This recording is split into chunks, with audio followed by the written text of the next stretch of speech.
So I spoke to the couple, the old couple. This couple looked like they're probably in their 80s or 90s.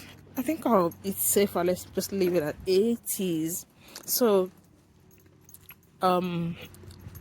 they came to tend the grave because I actually thought it was the grave of maybe like a child or something.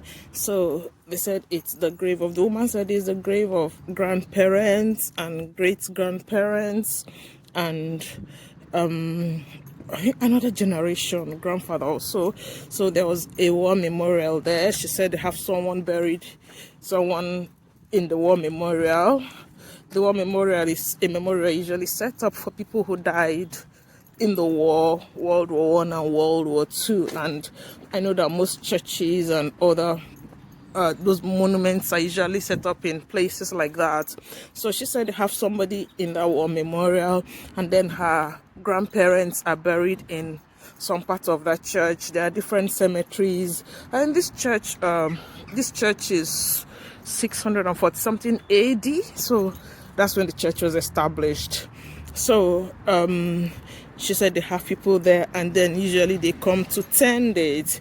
And I said to them, I think that's so thoughtful. That's so thoughtful and so awesome that they can actually come and tend those graves. And then she said to me, yeah, because they are getting old, the knees are getting younger. Oh God, I love that woman. And she had on this lipstick, she had makeup on, she had on lipstick. Even in this Saturday morning that she really couldn't walk properly. And that's one thing again I love about these English ladies. You know, you see them all made up, all dressed up, the men dressed up like gentlemen, and you're just wondering where are they going to, but it's actually habits. It's years and years of habits. So this lady had on her nice lipstick.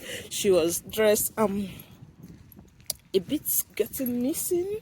I'm looking for how to connect to the field. When I was at the church, I could see the field up there, and this is downhill. I have come. Oh, that's an old sewing machine.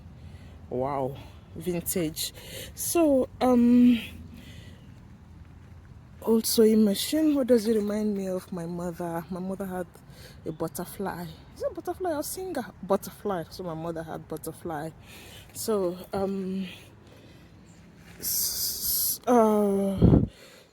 she was all made up, and then she said her knees are getting younger, and the days are getting she's not sure how long they can still do this for, and that's why they try to do it whenever they can.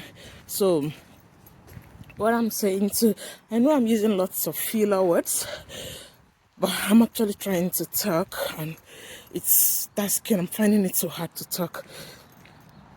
Like it's taking much of my energy to talk. Spring is here. Look at spring comets. Flowers are coming alive. Daffodils. And what's this flower called? I don't know. So she said while they can, they are still trying to do this because she does not know for how long more they can do it. And it's a lesson for me. It's a lesson. Hello. There's a lesson in it for me while you still can. A lesson both as a human, a lesson both as a Christian, a believer who has been called to the mission field to occupy until he comes, a lesson as a mother who almost died, leaving behind a tiny young child. It's a lesson not knowing how much more we still got left. But while you still got breath, while you still got time, what will you do with it, with that person? Your mission might not be to save the world. Yes, your mission might not be to be that influencer who is influencing strangers, who has 20,000 followers, and no, that might not be your mission. Your mission might be maybe a Susan Wesley. Your mission might be just to that one child. That one child, just one child. And you're probably thinking, what is one child compared to the person who is influencing 20,000 strangers online? Now, that one child is what you have been called to. While you still can, what will you do? What are you doing with that one child? What are you doing with the time that you still have?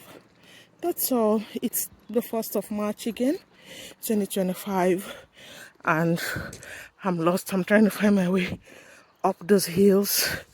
My friend has called to check if I'm okay, and I said to her that I am good.